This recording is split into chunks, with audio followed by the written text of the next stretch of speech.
Hey friends, Ashley Berges here again today, and today I want to talk about how you can win against the silent treatment.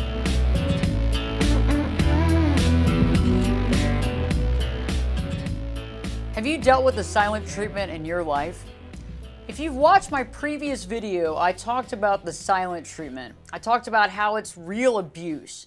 You might not have an actual physical altercation, but this is actually abuse. The way that we comprehend it, the way that it actually relates in our mind, and the way that we feel is direct abuse. So let's talk about the silent treatment and how you can win against it in today's video. Step one, ask yourself, did I do anything wrong? Okay? Did you do anything wrong? You know if you did something wrong. I know if I did something wrong. When I'm in an argument with somebody or there's issues like this, I know when I'm in the wrong and I know when I'm in the right, and so do you.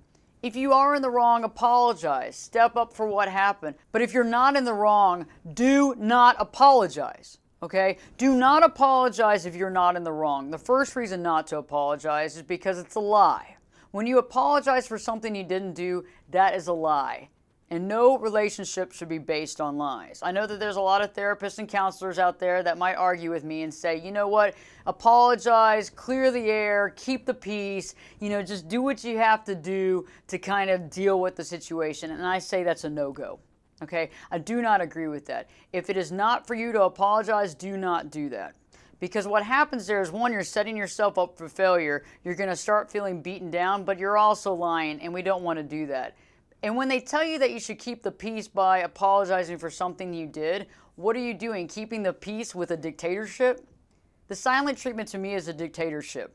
What I mean by that is, I'm going to give you the silent treatment unless you give me exactly what I want. In the process, if you don't, then I'm not going to speak. That to me is a dictatorship, and that's not accepted.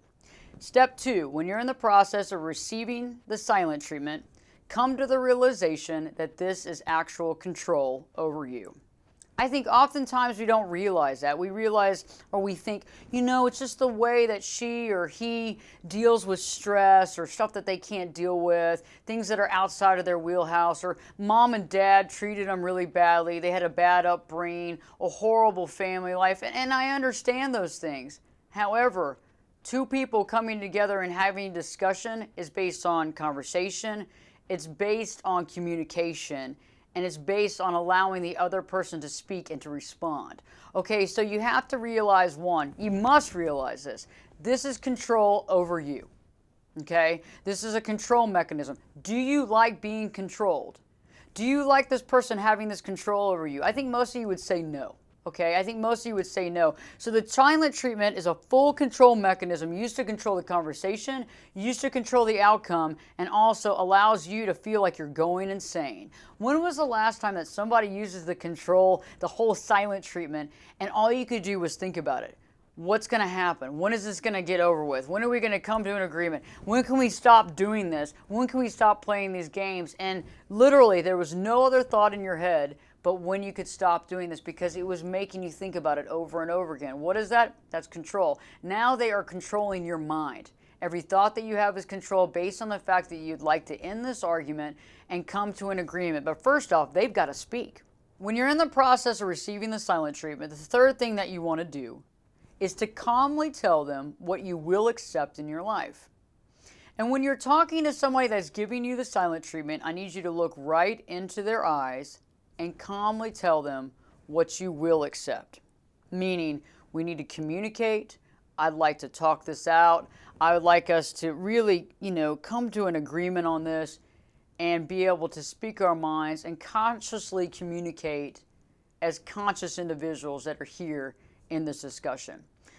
If they don't say anything, calmly let them know that you're going to be taking a 2-hour leave. You're going to leave for 2 hours and that you will return back after 2 hours for you to have this conversation. Okay? Calmly looking them in the eyes and telling this. Not angrily, not rolling your eyes, not laughing, not pointing, not crying, not begging for them to speak to you. Okay? Because I know where this goes. Where you sit on the couch and they're turned away from you. They won't even speak to you, or they look at you like this and you're like, would you please just talk? Can you please just tell me what's wrong? Would you please just say something? I mean, come on, honey. I mean, I'm right here. I mean, for God's sakes. No, don't do that. look right into their eyes and tell them that you're going to give them a 2-hour hiatus. And in 2 hours, you'll be calmly back to discuss the conversation with 2 adults. Okay. The next step, step 4, take a break. Okay, you've already said you're going to take a break. Now you got to leave the house. Okay, don't be one of those people that you say you're going to take the break, right? And then you go into the bedroom and you sit there and you cry, or you sulk, or you feel bad, or you're thinking, if I just go back into the living room and see them again and go, honey, I really love you, I care about you, they're going to do the same thing.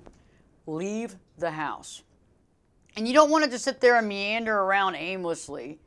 Go to the gym and work out. Take care of yourself. Do something to help your body and mind in this situation.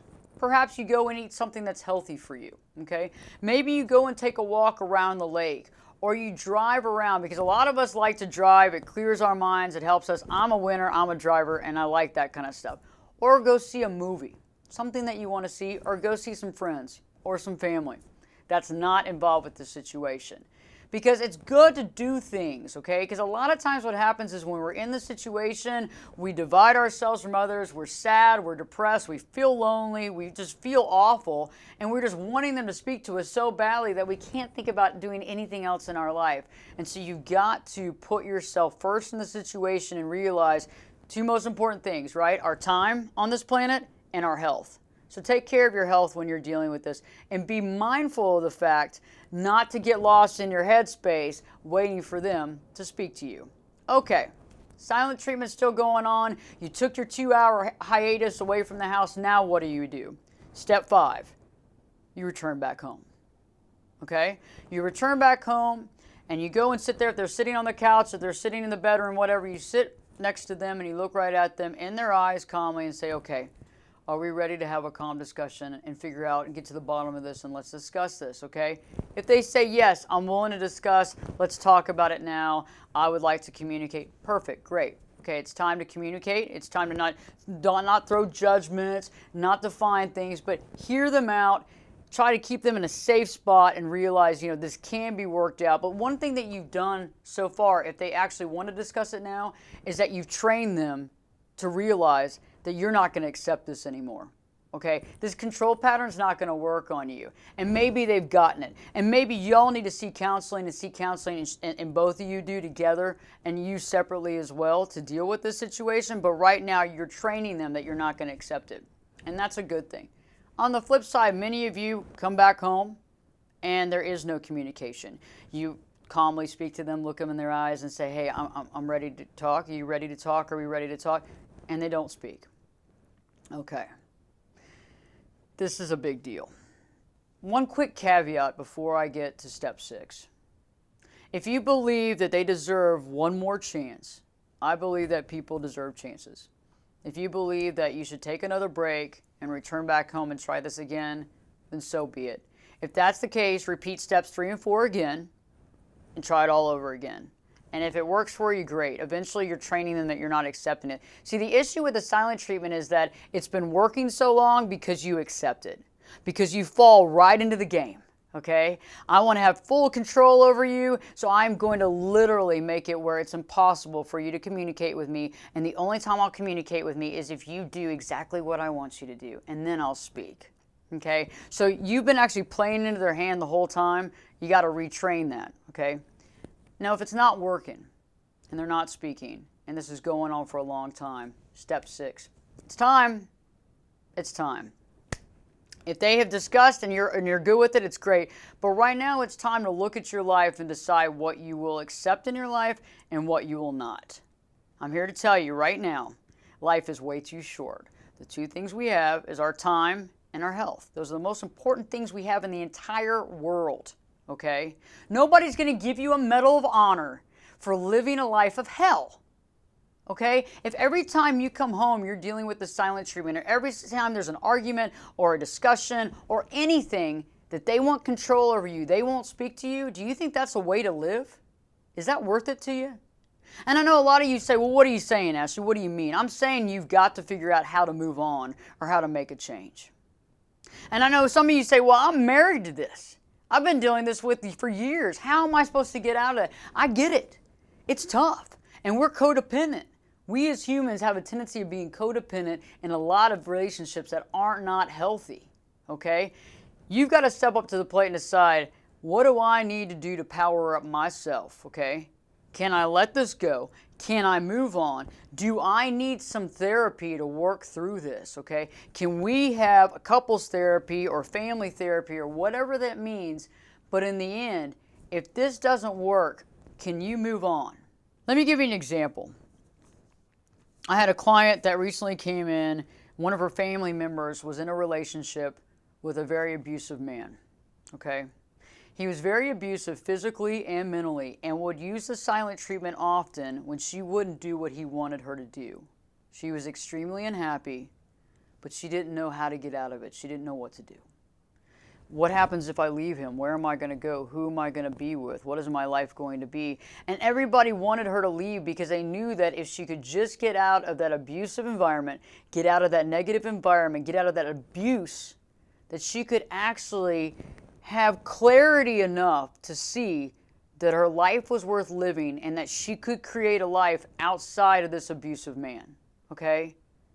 She went back with him. What happened? He killed her. He's in prison now. He stabbed her to death and put her in the trunk of a car. She thought that she couldn't live without him, okay? What I'm saying is this. The silent treatment might not kill you, but the abuse that you're in is killing your will to live.